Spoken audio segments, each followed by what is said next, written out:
সর্বশক্তিমান মহাপবিত্র সত্তা মহান আল্লাহ পাকের নামের মধ্যে বিকৃতি আনয়ন করে কারা এবং কিভাবে, এই বিষয়ে খুবই সংক্ষিপ্তভাবে কোরআন দর্শন হতে কিছু কথা তুলে ধরতে আগ্রহী হচ্ছি।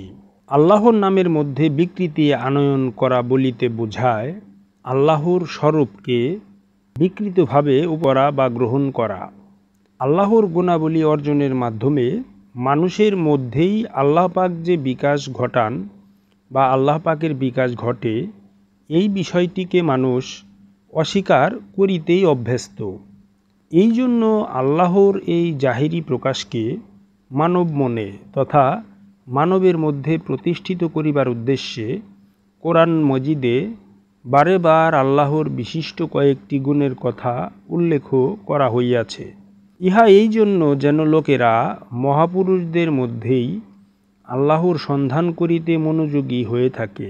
আল্লাহর গুণাবলী মানুষের দ্বারা অর্জিত হইবার বিষয়টি যাহারা অস্বীকার করে, কোরআন তাদেরকে ত্যাগ করিতে বলিয়াছেন। আসলে তাহারা বস্তুবাদী। তাহারা আল্লাহকে শুধু নিরাকারে সরাইয়া রাখে, এই জন্যই যেন এইরূপ না করিলে তো আত্মশুদ্ধির কর্তব্য পালন করিতে হবে। আর এই বিষয়ে অর্থাৎ আল্লাহর গুণে গুণান্বিত হইবার বিষয়ে যাহারা যেমন আমল করে, খুব শীঘ্রই তাহারা তেমনই প্রতিফল পাইয়া থাকে।